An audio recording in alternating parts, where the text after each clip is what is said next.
Aleluia. Shalom a todos, bom dia. Tudo bem, igreja? Tudo certo com vocês? Que maravilha estarmos aqui em mais um culto, em mais uma manhã, onde nós podemos expressar a nossa gratidão a Deus por tudo que Ele tem feito na minha e na sua vida. Amém? Amém? Maravilha. Estamos felizes, sou muito grato por estar ministrando aqui. Obrigado, pastores, pela confiança e pelo carinho de sempre. Tem alguém que nos visita nessa manhã? Faça assim com a sua mão. Até a terceira vez. Seja bem-vinda, seja bem-vinda. Mais alguém? Olha ali, rapaz, meu amigo particular. Como é que o senhor está, Cabom? Tudo bem? Deus abençoe. E os meninos estão lá na salinha? É? Maravilha, que benção. Tem mais alguém que nos visita? Aos que nos visitam, sejam todos bem-vindos. É um prazer tê-los aqui conosco. Vamos para a palavra nesse momento? Abra sua Bíblia comigo, por gentileza, no Evangelho segundo escreveu Mateus, capítulo de número 12, do versículo 34 ao 37. Eu vou utilizar a versão NVI, se pudesse ser a NVI, por gentileza. Mateus 12, versículo 34 até o versículo 37. Assim vai dizer a palavra do Senhor: raça de víboras, como podem vocês que são maus dizer coisas boas? Pois a boca fala do que está cheio o coração. O homem bom do seu bom tesouro tira coisas boas, e o homem mau do seu mau tesouro tira coisas más. Mas eu lhes digo que, no dia do juízo, os homens haverão de dar conta de toda palavra inútil que tiveram falado. Pois por suas palavras você será absolvido, e por suas palavras será condenado. Quando nós chegamos ao capítulo 12 do Evangelho segundo escreveu Mateus, nós vemos Jesus confrontando duramente os fariseus. Nesse momento histórico, Jesus já tinha cerca de 2 anos do seu ministério. Aqui ele já tinha realizado inúmeros milagres, já era conhecido por grandes multidões e também já tinha atraído um grande número de seguidores, amém? Porém, o capítulo de número 12, ele marca uma virada de chave no ministério de Jesus. Por quê? Porque a partir desse momento, melhorou o som, hein, pastor? Ficou top. A partir desse momento, do capítulo 13 em diante, os fariseus começam a planejar a morte de Jesus. A sua popularidade, até o capítulo 12, ela vem crescendo de maneira tão grande, que os fariseus então começam a pensar dentro dos seus corações, dizendo: nós precisamos matá-lo, nós precisamos fazer com que a boa fama e a reputação dele acabe. Então Jesus começa a mudar as suas ministrações, começando a pregar por parábolas, amém? Irmãos, me ajude a pregar aí. Nesse capítulo 12, Jesus, ele é acusado por palavras pelos fariseus, por estar expulsando demônios em nome de Beelzebu. Os fariseus proferem palavras, diga palavras. Nos versículos 33 até o 35, Jesus compara árvores e frutos, dizendo: olha, o nosso coração são árvores, e aquilo que nós proferimos são frutos. Por isso que Jesus, como o texto que nós lemos diz, a boca diz aquilo que o coração está cheio. Fala sério aqui, só abre um parênteses. Quantos aqui tinham certeza que isso era apenas um ditado popular? Levanta a mão, irmão. Não é pecado não, pode falar. Irmão, quando eu estava preparando, eu falei assim, Tiago, eu jurava que era um ditado popular, mas é bíblico. A boca fala aquilo que o coração está cheio.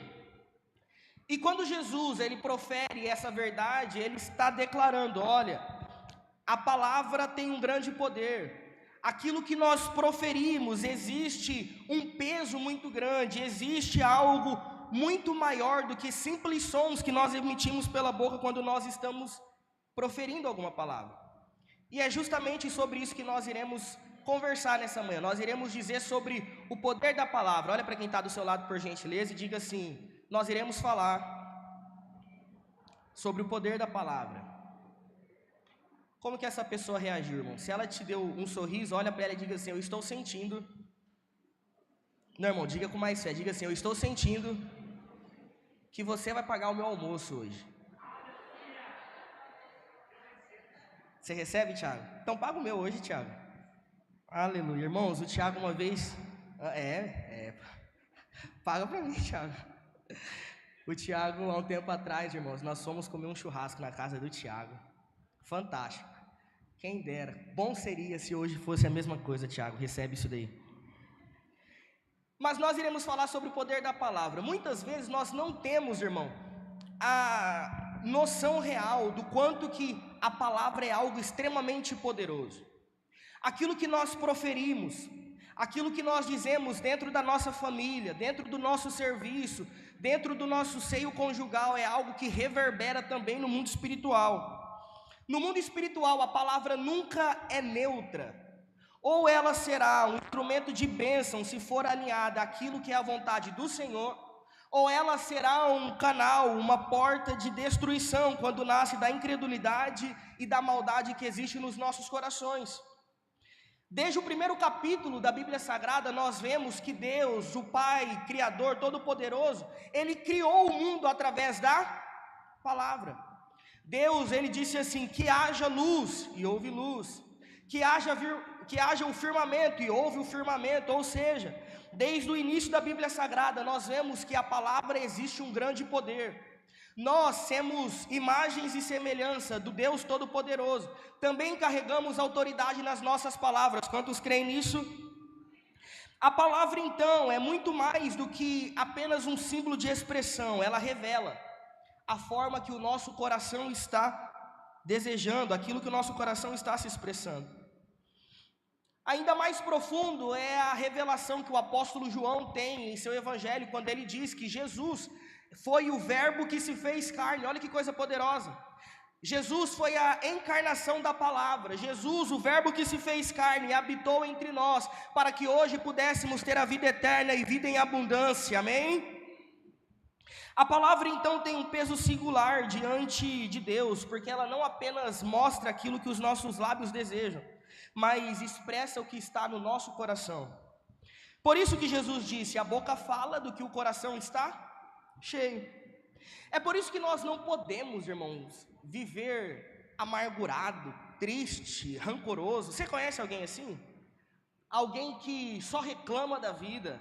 Na nossa instituição, Magdi Altini, talvez seja uma das coisas que mais existe, é gente que reclama o tempo inteiro. Irmão, você começa bem o seu dia, você começa, como a Lídia falou, com um dia abençoado, um dia ensolarado, irmão, isso é bênção de Deus. Aí você já começa a se conectar com pessoas que só falam coisas negativas. O seu dia automaticamente fica o quê? Fica um dia negativo, fica um dia pesado, fica um dia carregado. Por quê? Porque o mundo espiritual corresponde àquilo que nós declaramos. Olha para quem está do seu lado, por gentileza, e diga assim, o mundo espiritual corresponde àquilo que declaramos. O que nós precisamos entender é que a palavra, ela possui um grande poder.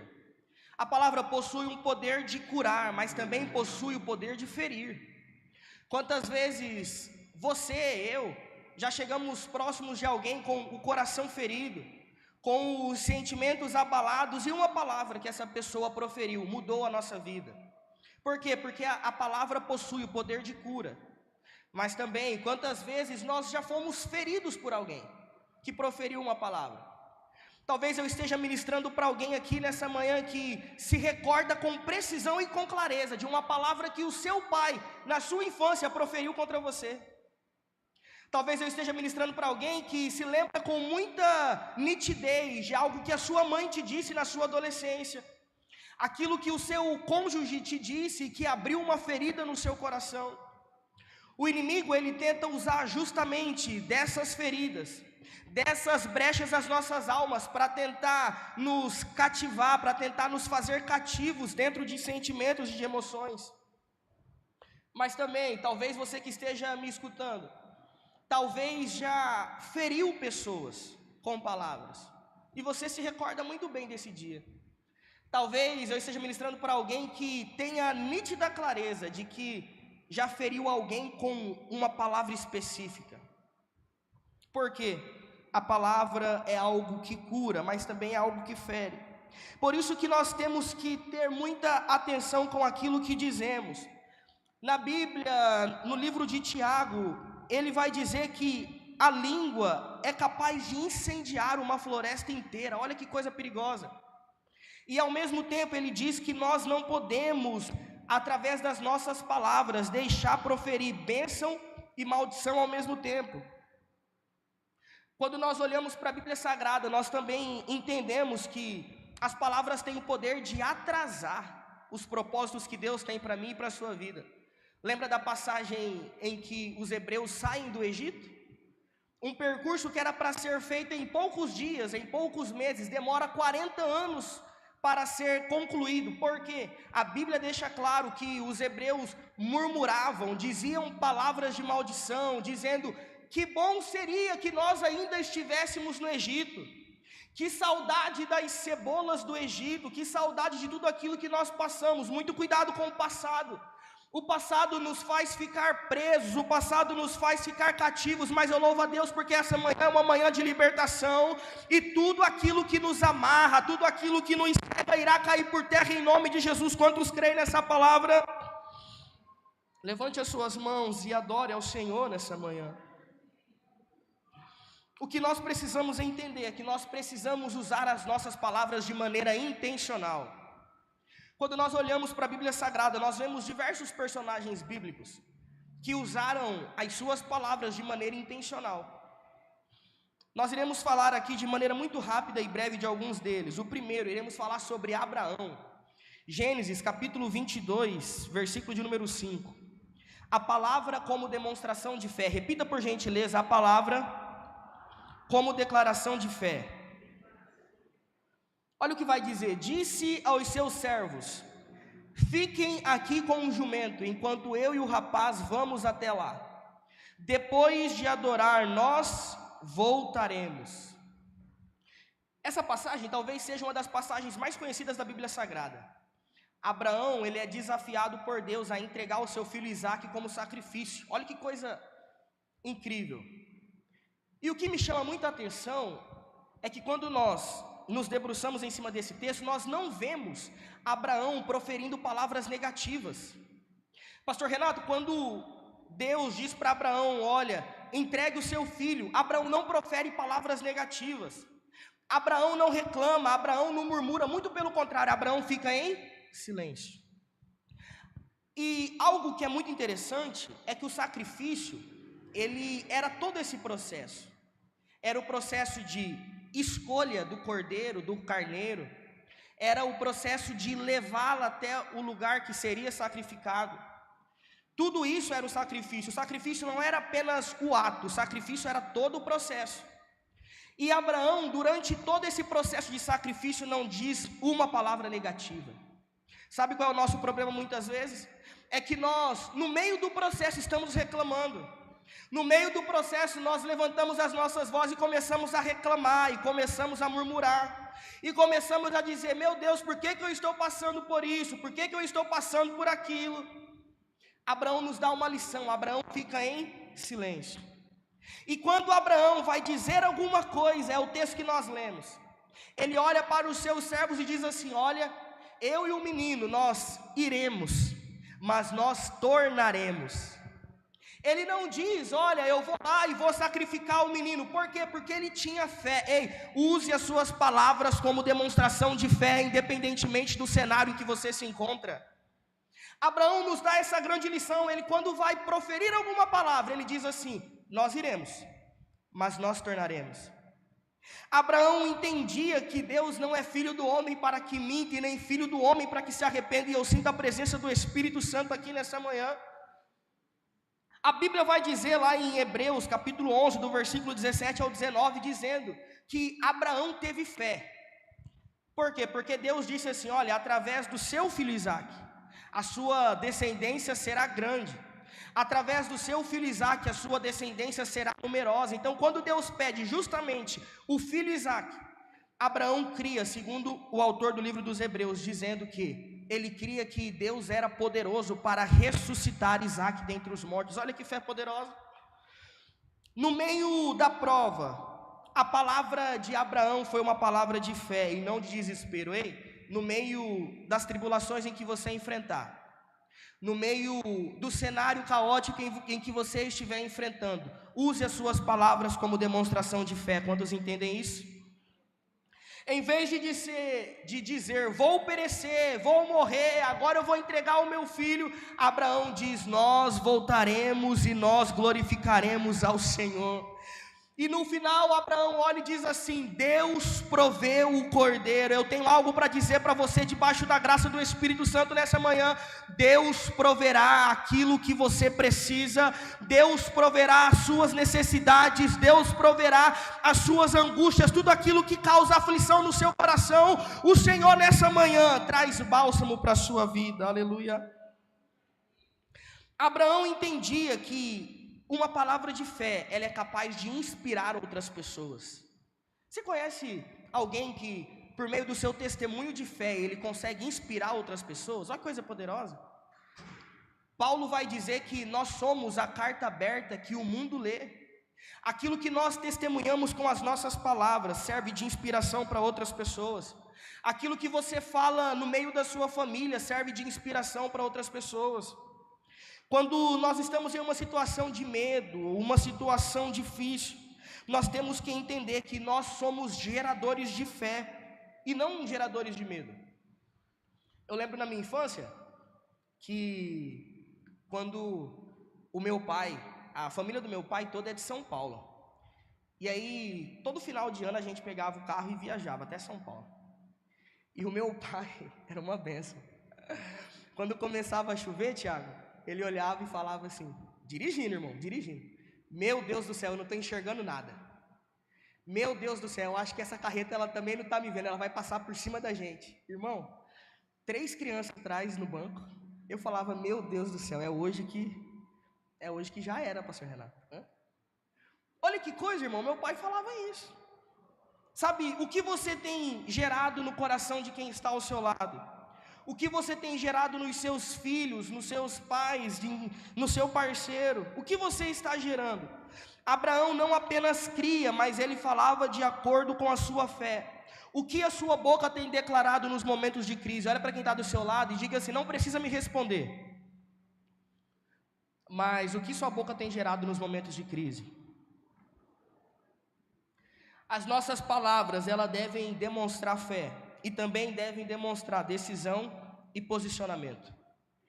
Mas qual que é a diferença de decisão para posicionamento? Decisão é o ato inicial. É o momento em que você escolhe algo no coração e declara essa escolha. E o que é o posicionamento? O posicionamento é a manutenção dessa decisão no dia a dia. É permanecer firme naquilo que você decidiu. Ou seja, a decisão marca o começo, mas o posicionamento sustenta o processo.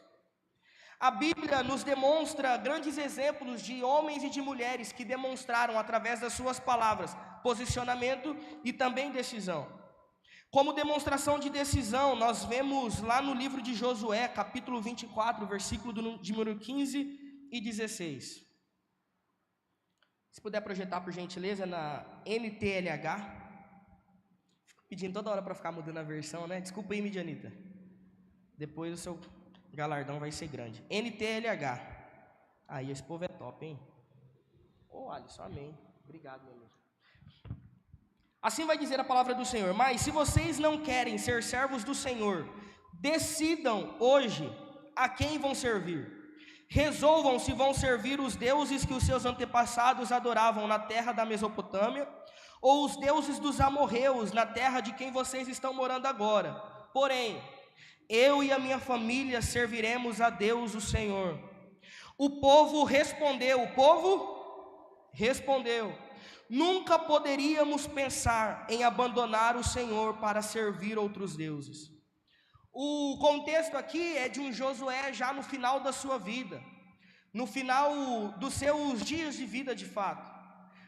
Ele está liderando um povo que já conquistou a terra prometida, mas que carregava dentro de si a divisão, carregava dentro de si a tentação de misturar a sua fé com a crença dos povos em que eles estavam conquistando.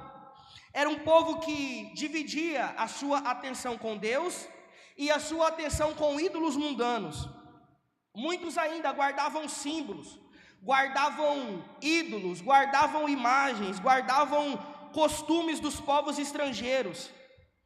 Por isso Josué, como líder, ele olha e diz assim: olha, decidam hoje.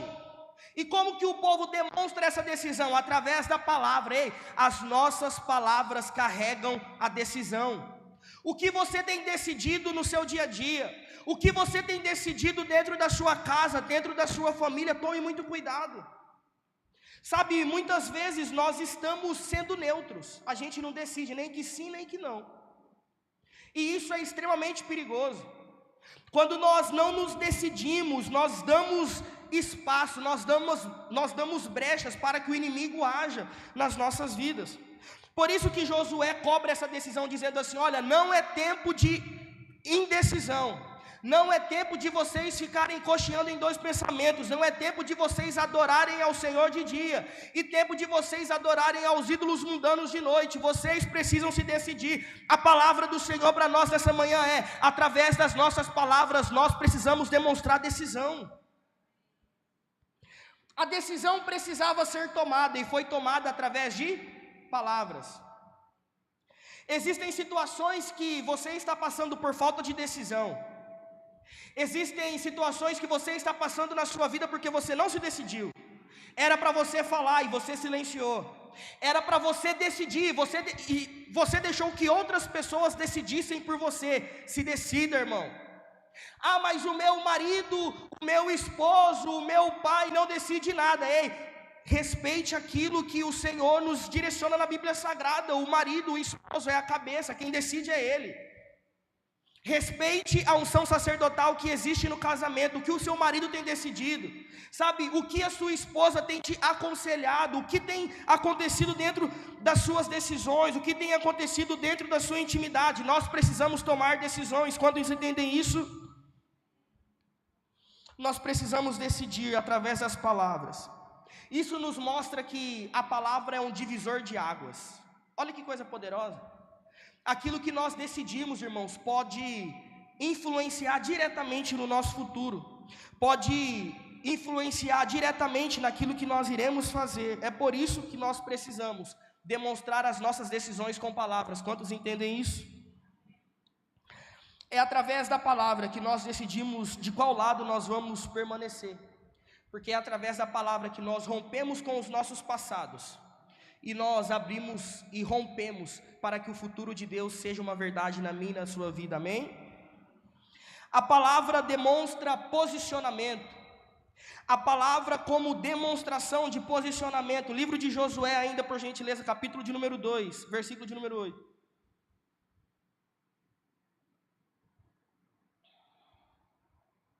Josué 2, versículo 8 ao 13. Quem não leu a Bíblia essa semana já vai pagar a cota, irmão. Do 8 ao 13. Antes dos espiões se deitarem, Raabe subiu ao terraço e lhes disse: sei que o Senhor lhe deu esta terra. Vocês nos causaram um medo terrível, e todos os habitantes dessa terra estão apavorados por causa de vocês. Pois temos ouvido como o Senhor secou as águas do Mar Vermelho perante vocês quando saíram do Egito, e o que vocês fizeram a leste do Jordão com Seom e Og, os dois reis amorreus que aniquilaram. Versículo de número 12. Jurem-me pelo Senhor que, assim como fui bondosa com vocês, vocês também serão bondosos com a minha família. Dei-me um sinal seguro. Versículo 13. De que pouparão a vida de meu pai e de minha mãe, de meus irmãos e minhas irmãs, e tudo o que lhe pertence. Livrem-nos da morte. Nós estamos falando aqui de Raabe, uma mulher de origem cananeia, uma mulher que era prostituta em Jericó. Essa mulher, ela decide receber na sua casa os dois espias que Josué havia mandado para observar a terra prometida, a saber, Jericó. Quando os soldados do rei de Jericó vão em busca dos espias que Josué havia mandado, Raabe, ela recebe esses dois espias na sua casa. Porém, olha como essa mulher é intencional. Olha como essa mulher, sem nenhuma arma, irmão, Essa mulher sem nenhuma influência, porque ela era uma meretriz. Essa mulher sem nenhuma arma de fogo, sem nada que pudesse demonstrar medo, ela usa as suas palavras. As suas palavras são mais poderosas do que armas. As palavras e a autoridade que nós carregamos nos nossos lábios podem mudar os nossos destinos. Essa mulher, ciente dessa realidade, ela olha e diz assim: opa, peraí, é a minha oportunidade de me posicionar, é a minha oportunidade de mudar a minha realidade. Eu sinto graça do Espírito Santo nesse momento. Essa mulher olha e diz assim: olha, eu recebi vocês na minha casa, sim ou não? Eles olham e falam: sim, mas tem uma coisa, quando vocês vierem para conquistar Jericó, lembre-se do que eu estou fazendo por vocês, e livrem a minha casa, a minha vida e a minha família da morte. Essa mulher, ela se posiciona através da sua palavra, uma palavra carregada de fé que transformou não somente a história que ela vivia, mas transformou também todas as nossas gerações. Você sabia que Raabe faz parte da genealogia de Jesus Cristo? Uma mulher que por conta do seu posicionamento, ela mudou não apenas a sua realidade, mas mudou toda a sua posteridade. Aquilo que nós nos posicionamos é poderoso para mudar a realidade dos nossos filhos e dos filhos dos nossos filhos e da nossa genealogia que está por vir. Se posicione. Nós precisamos nos posicionar. Sabe qual é o problema? É que muitas vezes nós escolhemos pela omissão, pela indefinição. Quando nós não nos posicionamos com palavras, nós damos autonomia, nós damos liberdade para que o medo, para que a mentira, para que a dúvida domine o ambiente. Quando nós nos calamos, o medo fala mais alto. Quando você se cala na sua casa, o inimigo que domina o ambiente. Quando você não se posiciona, quando você precisa se posicionar, você deixa brechas para que o inimigo tome conta de tudo aquilo que está acontecendo na sua vida. O que nós precisamos entender é que Raabe, com o seu posicionamento, quantos entendem isso? Ela mudou a sua realidade e fez com que toda a sua posteridade também recebesse o fruto do seu posicionamento. Quando decidimos e nos posicionamos com as nossas palavras, nós vivemos o poder que a palavra de Cristo possui. Quando nós decidimos, quando nós nos posicionamos, nós recebemos como graça a palavra de Cristo nas nossas vidas. E a saber, a palavra de Jesus traz autoridade. A palavra de Jesus tem autoridade. Quando nós vemos no capítulo de número 8 do Evangelho de Mateus, nós vemos um centurião romano. Aqui a Roma dominava o ambiente dos judeus. E esse centurião era um homem muito importante no contexto de sociedade da época. Esse homem era um militar muito respeitado. Então ele chega até Jesus e diz assim: olha, o meu servo está doente, o meu servo está à beira da morte, eu preciso que o Senhor faça alguma coisa. Aí preste atenção por gentileza, olha o que Jesus fala. Jesus chega e diz assim: ok, vamos lá na sua casa. Aí esse homem olha para Jesus e diz assim: não, eu não sou digno de te receber na minha casa, mas apenas uma palavra que o Senhor disser é poderosa para mudar aquilo que o meu servo está passando, é poderosa para trazer vida para minha casa. Aquele homem, ele entendia a autoridade que a palavra de Cristo tinha. Por quê? Porque esse homem, como uma autoridade, ele sabia que apenas a palavra dele era suficiente para que pessoas se movessem, era suficiente para que pessoas realizassem aquilo que ele estava falando. Então esse homem, ele olha e diz assim: Senhor, eu te reconheço como o Senhor da minha vida, Senhor, eu te reconheço como o Senhor da minha casa. Eu decido, eu me posiciono dizendo: o Senhor é poderoso para mudar a realidade da minha casa, diga uma palavra. Aí Jesus olha e diz assim: grande é a sua fé, por motivo da sua fé ser tão grande, que seja realizado conforme a fé que você possui. O que você tem demonstrado com as suas palavras? Será que você tem demonstrado que você possui fé? Será que você tem demonstrado a crença que nós precisamos ter em Jesus? A palavra de Jesus, ela é eficaz e não falha. Olha para quem está do seu lado, por gentileza, e diga assim: a palavra de Jesus. Diga com mais força, irmão: a palavra de Jesus, ela é eficaz e não falha. Jesus olha e diz assim: vai e seja feito conforme a tua fé. E o servo desse homem foi curado imediatamente. Aleluia. Isso nos mostra que nós precisamos crer que a palavra de Jesus é capaz de mudar realidades, é capaz de mudar cenários, é capaz de mudar diagnósticos. A palavra de Jesus supera qualquer nível de distância, supera qualquer diagnóstico. Quantos creem nessa palavra? A palavra de Jesus, ela é poderosa e é suficiente. O centurião disse: basta uma palavra. Ele não pediu sinais extras. O centurião, ele não olha e diz assim: olha, a palavra do Senhor talvez seja poderosa tanto quanto a minha, mas eu preciso que o Senhor faça mais alguma coisa. Não. Esse homem olha e diz assim: a sua palavra é poderosa. Pode dizer, Senhor, que eu creio que a sua palavra possui autoridade. A palavra de Jesus realiza o impossível. Evangelho de João, capítulo de número 11. O Ministério de Louvor pode subir, por gentileza? Eu falei que seria breve porque o Tiago Sorrilha vai pagar o meu almoço.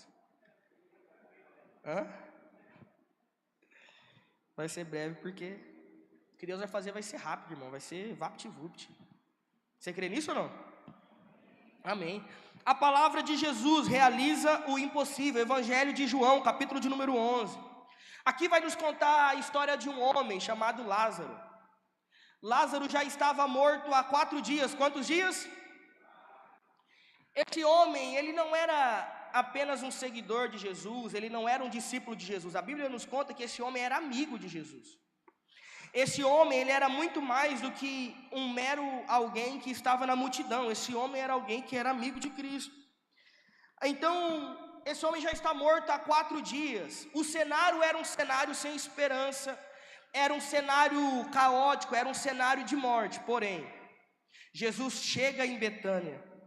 E quando ele chega em Betânia, ele diz assim: me levem aonde Lázaro está. A Bíblia nos conta que as pessoas que estavam em volta olham e dizem assim: provavelmente esse homem vai apenas se despedir de Lázaro. Provavelmente esse homem vai apenas mostrar os seus sentimentos finais a Lázaro. Mas o que essas pessoas não sabiam é que a palavra de Jesus é capaz de mudar realidades, é que a palavra de Jesus, ela é capaz de mudar aquilo que o homem coloca como decreto. A palavra de Jesus é capaz de mudar ambientes que nós estamos frequentando, ela é capaz de mudar aquilo que nós estamos enfrentando. Quantos creem nessa palavra? Aí, esses homens que estão em volta, os fariseus, olham e dizem assim: provavelmente ele vai apenas se despedir de Lázaro. A Bíblia nos conta que uma das irmãs de Lázaro olha e diz assim: olha, Senhor, já cheira mal. Olha, Senhor, é como se ela estivesse dizendo assim: já não tem mais jeito. Olha, Senhor, já não tem mais esperança, já se foram 4 dias. Quem sabe alguém que está me escutando aqui nessa manhã esteja com esse mesmo relatório. Alguém olhou para você e proferiu palavras dizendo: já não tem mais esperança, já não tem mais jeito, já não tem mais saída, a sua empresa já deu errado, larga a mão, é mentira de Satanás. Sabe, o seu casamento não deu certo até hoje, larga a mão, é mentira de Satanás. Nós estamos aqui nessa manhã e o Espírito Santo manda eu dizer para você: a última palavra é dele, a última palavra é dele. Ele está dizendo: eu tenho todo o controle nas minhas mãos. Quantos creem nisso? Jesus olha para esse homem e libera a palavra. Ei, o Senhor vai liberar a palavra sobre a sua casa. O Senhor está liberando nessa manhã palavras sobre a sua vida. O Senhor nessa manhã está mudando aquilo que outras pessoas decretaram, porque a última palavra é dele, é dele, é dele. Jesus olha e diz assim: Lázaro, vem para fora. Quando Jesus olha e diz assim: Lázaro, vem para fora, a Bíblia vai dizer que Lázaro, morto há 4 dias, se levanta, porque quando a palavra daquele que criou tudo é proferida, as coisas mudam de lugar, as coisas precisam ser alteradas, a morte dá lugar à vida, a mentira dá lugar à verdade, a desesperança dá lugar à esperança, porque ele chegou. E eu tenho algo para dizer para você aqui nessa manhã: o dono da última palavra chegou na sua casa. O dono da última palavra chegou na sua família. O dono da última palavra chegou na sua empresa. Não vai acabar, não vai morrer, porque o dono da última palavra chegou. Quantos creem nisso, levante as suas mãos. O dono da última palavra. O dono da última palavra tem poder. Eu sinto a graça do Espírito Santo aqui nessa manhã. E o Espírito Santo está ministrando ao meu coração que você não vai morrer. O diagnóstico médico que você recebeu não é verdadeiro. Não duvidando da medicina, mas eu creio no Deus que é o médico dos médicos. Eu creio no Deus que muda cenários. Eu creio no Deus que a última palavra é dele. O que nós precisamos entender é que aquilo que nós proferimos é capaz de mudar realidades. O Senhor te trouxe aqui nessa manhã para que você tenha um entendimento do poder que você carrega nas suas palavras. Sabe, quando você sair daqui dessa reunião, chegue na sua casa, irmão, levante as mãos e diga assim: eu declaro vida sobre a minha casa, eu declaro vida sobre a minha família. Comece a despedaçar aquilo que o inimigo soprou nos seus ouvidos. Você não é um imprestável. A sua família é algo que o Senhor preparou para você. A sua família é algo que o Espírito Santo preparou. Quantos creem nessa palavra? Se coloque de pé, por gentileza, no seu lugar.